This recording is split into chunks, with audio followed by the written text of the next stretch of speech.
میں بس اہل سخن کاموں کی کا شکر گزار ہوں کہ انہوں نے مجھے مدعو کیا۔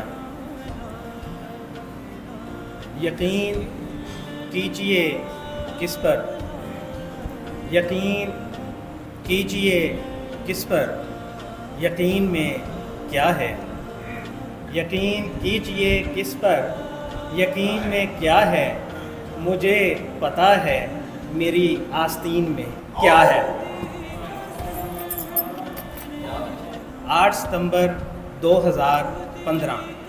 اس وقت کے قاضی القضاء جواد ایس خواجہ اپنی نوکری کے آخری دن اردو کے نفاذ کا فیصلہ سناتے ہیں۔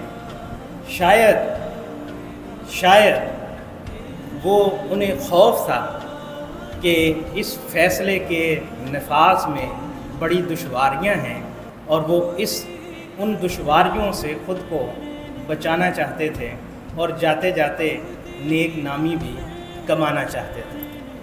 احباب سوچ رہے ہوں گے کہ میں بدگمان ہوں، کاش کہ میں بدگمان ہوتا، یہاں گمان ہی نہیں تو اس کے نیک اور بد ہونے کا سوال ہی کیا۔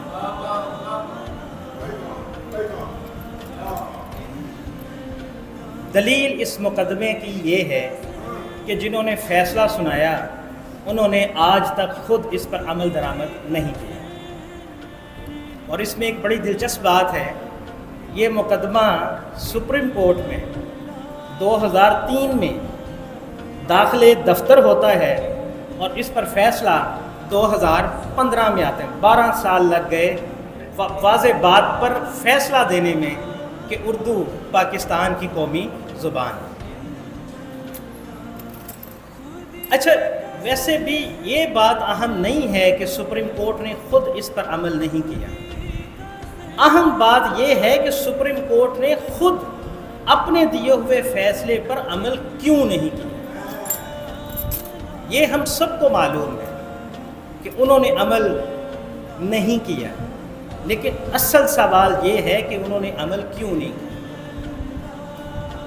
عمل اس لیے نہیں کیا کیونکہ سپریم کورٹ جس نظام کا حصہ ہے اس نظام کی روح پر قابض جبر و استبداد کے لیے یہ مناسب نہیں تھا کہ وہ اردو کو قومی زبان کی حیثیت سے نافذ ہونے دے۔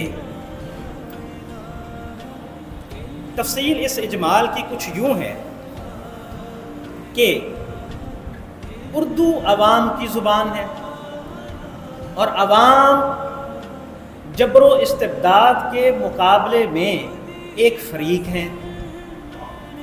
ملکی نظام اگر ایک بدن ہے تو قوت نافذہ اس کی روح ہے جس پر 78 برس سے جبر و استبداد قابض ہے۔ اب اردو کے نفاذ کا مطلب یہ ہے کہ عوام کو سوال کرنے کی طاقت دے دینا، اور ہم اور آپ یہ بڑے اچھے سے جانتے ہیں کہ قابض کی نہ تو کوئی قانونی حیثیت ہوتی ہے اور نہ ہی اخلاقی حیثیت ہوتی ہے۔ اس صورتحال میں سوال کی اجازت دے دینے کا مطلب یہ ہے کہ قابض کے وجود پر سوالیہ نشانات لگا دینا، اور آپ کو یا ہمیں یہ بات ٹھیک معلوم ہو یا نہ ہو، قابض کو یہ بات ٹھیک معلوم ہے کہ پہلے سوال ہوتا ہے، پھر احتجاج ہوتا ہے، پھر نفرت ہوتی ہے اور پھر میدان ہوتا ہے۔ اور ان کو یہ بھی ٹھیک پتہ ہے کہ جب میدان سجتا ہے تو بڑی سے بڑی جابر قوت عوام کے سامنے ڈھیر ہو جاتی ہے۔ اس سے پہلے کہ وہ ڈھیر ہو جائیں وہ خود پر سوالیہ نشان لگانے کی ہی اجازت نہیں دیتے۔ ہمارا اور آپ کا خیال کیا ہے کہ یہ ملکی نظام ہمیں 78 برس میں اس لیے سہولت نہیں پہنچا سکا کہ اس میں سہولت پہنچانے کی صلاحیت نہیں ہے؟ نہ یہ ہمیں اور آپ کو سہولت اس لیے نہیں پہنچا سکا کیونکہ یہ مجھے اور آپ کو سہولت پہنچانا نہیں چاہتا۔ یقین کیجئے کس پر؟ یقین میں کیا ہے مجھے پتہ ہے، میری آستین میں کیا ہے۔ والسلام ورحمۃ اللہ وبرکاتہ۔